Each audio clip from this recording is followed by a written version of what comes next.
Ó ga o, ẹ̀yin èèyàn wa. Queen Naomi ti yege o. Orin wo la fẹ́ kọ fún Naomi báyìí? Ó yege, hallelujah, ó yege. Queen Naomi, ó ti yege, hallelujah, ó yege.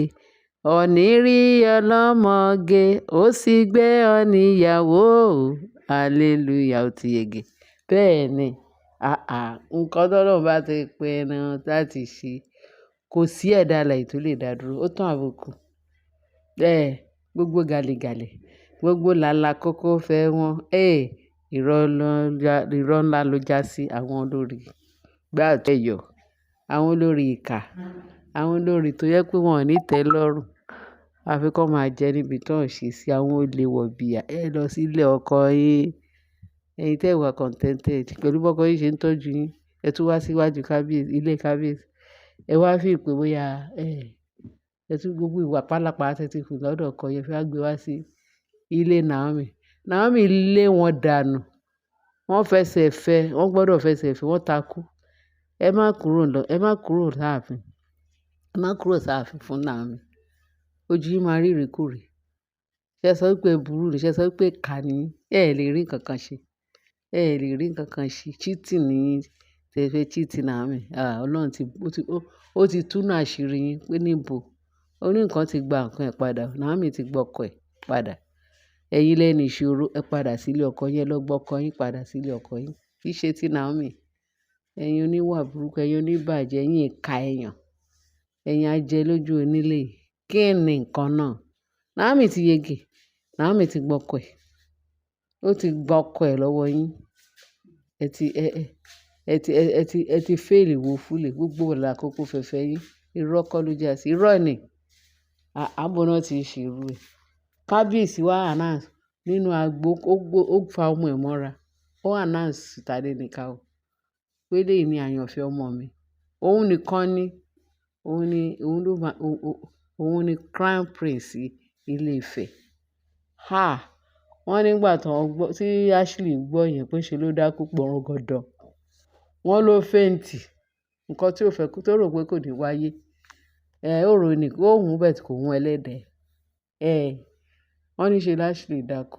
Ó faint nígbà tí kábíyèsí announce sí gbogbo ayé pé yìí ni ọmọ òun, crown prince òun, Tadenikawo. Wọ́n ní ẹ wá wo jubilation ní ààfin lánàá.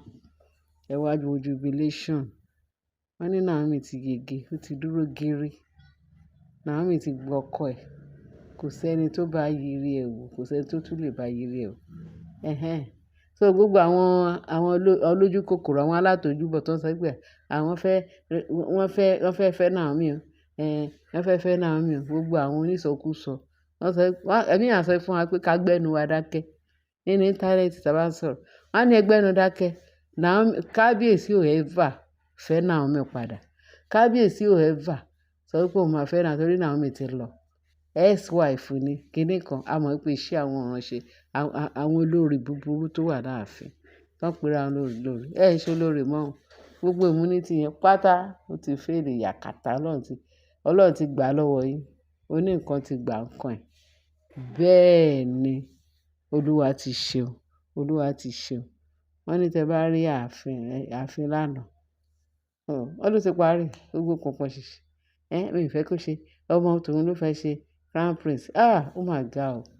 Àwọn èèyàn máa ń fi ra wọn ṣẹlẹ́yà o. Ẹ wo wàhálà tó ń ṣe fún, tí Ashley ṣe láyé yìí. Tó ṣe láyé yìí. Àṣé ilé tí Ọlọ́run ò bá kọ́, àwọn tó ń kọ́ ń ṣe lásán ni. Wọ́n ní ìlú náà tí Ọlọ́run ò bá ṣọ́, àwọn security kan ń jí wọ́n ṣe lásán ni. Ẹ wo ilé ayé abẹ́ẹ̀rí. Pẹ̀lú bí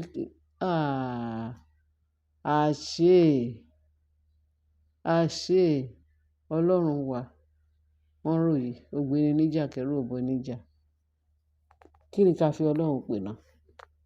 Òun ni ó dá ọ̀run òun ayé. Òun ló dá ohun gbogbo tó ń rákò lórí rẹ̀. Òun ló ní wà, òun ló ní o. Ẹ̀jẹ̀, omi àti ẹran ara gbogbo àwọn ló ní. Èémí òun ló ní. Kí ló dé tẹ́ ẹ bẹ̀rù Ọlọ́run? Ashley bẹ̀rù Ọlọ́run. kó padà bẹ̀rẹ̀ sí ní ṣe rere torí kò sí rere kan nínú ibi, ìbànújẹ́, wàhálà, ìdààmú. Òun ni nǹkan tó wà nínú iṣẹ́ ibi. Ó máa dẹ̀ ṣe o. Mariam, how market? Gbogbo ẹ̀yin olórí tó wà láàfin tẹ̀ ń kọjú ìjà sí Naomi, how market? Ẹ jẹ́ ya tètè jáwọ́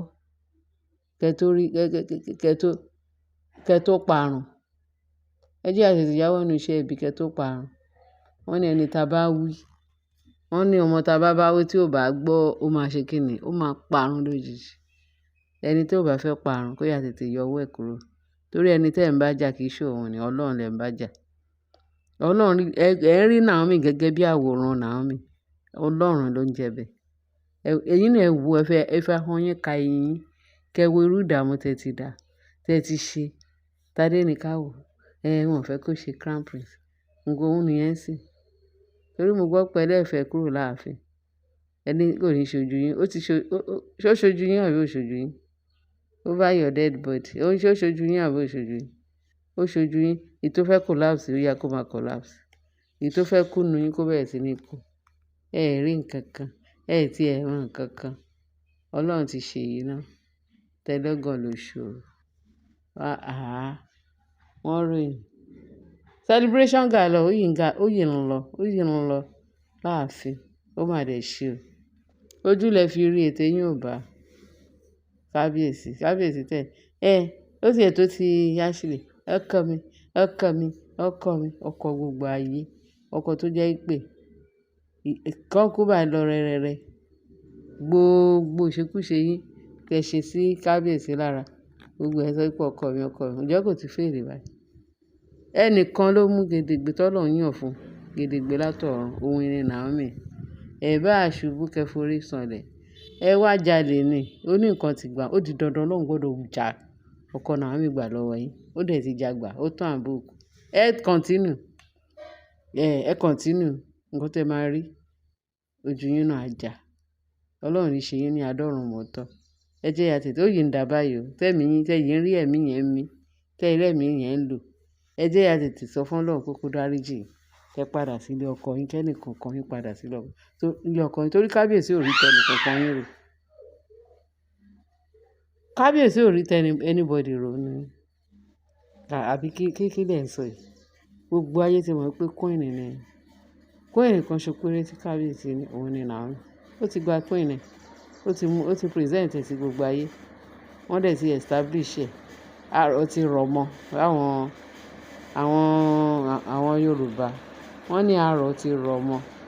Ọlọ́run ti stand ẹ̀. Oyege Naomi, oyege. Queen Naomi, ó ti yege. Queen Naomi ti yege. Ọ̀ní rí ẹ lọ́mọge, ó sì gbé ọ níyàwó. Naomi wa oyege. Queen Naomi ti yege. You are queen. Adé amọ́rí o. Oyè amọ́rí o. Lágbára Kristi Jésù. Ẹ ṣeun ẹ̀yin èèyàn mi jàre tó fẹ́ lẹ́kẹ́jẹ́. Mo ní kí sáré gbé wá sí yín létí. Pé Ọlọ́run ti fòǹtẹ̀ lù pé Naomi is a queen. Ààfin anybody tó bá fẹ́ kú kó dẹ̀ lọ kú. Bẹ́ẹ̀ ni Ọlọ́run ṣe o. Bàbá mi ẹ ṣe o. Ẹni ẹni ipá àti agbára. A sọ pé gbogbo ògo ló máa jẹ́ ti yín. Gbogbo èyìn ló máa jẹ́ ti yín. Ẹ lè máa gbá ògo yẹn. Gbogbo ògo yẹn léèní ẹ ti gbà. Ojú ti tì ṣù. Ojú ti ti Sàtánì àtàwọn ọmọ ẹ̀. Ẹ̀yin èèyàn mi ẹ bá mi share, kẹ́ bá mi like. Kẹ́ máa yọ̀ nínú Jésù. Kẹ́ máa yọ̀ nínú ọlá ńlá yín. Ẹ kú iṣẹ́. Ẹ kú àdúró tì. Oríire náà máa bá wa kalẹ̀. Kò sí ẹni tó máa fojú sunkún ọmọ nínú gbogbo wa. Lágbára ẹ̀jẹ̀ Jésù. Bí ìyá Queen Naomi bí ó ṣe fojú sunkún ọmọ. Gbogbo yín pátápátá ẹ̀yin tó lólùfẹ́ Naomi. Kò sí tó máa fojú sunkún ọmọ nínú gbogbo wa. Lágbára ẹ̀jẹ̀ Jésù. Hallelujah fógo rẹ̀. Kábíyèsí ẹ ṣeun. Ẹ ṣeun bẹ́ẹ̀ ṣe ràn wá lọ. Tẹ múnú wa dùn táyọ̀ wọ́n pa ayọ̀ náà yóò bá a kalẹ̀. Jésù Olúwa wa. Àmín. Ẹ bá wa share, ẹ bá wa like ẹ̀yin èèyàn. Ẹ bá wa fi ìtókù sí comment section. Kí ẹ lè bá wa subscribe. Tó bá pẹ́ ìṣẹ̀ṣẹ̀ fẹ́ bá wa subscribe. Tẹ ṣe ń gbóhùn wa, ẹ bá wa subscribe. Ẹ ṣé gan ẹ̀yin olólùfẹ́ wa. Ìròyìn ayọ̀ la máa fún yín. A lè fún yín ní fake. Bó ṣe ń lọ, a máa mú wá fún yín. Ẹ ṣé gan bẹ́ẹ̀ ṣe ń tẹ́tí sí wa. Bye.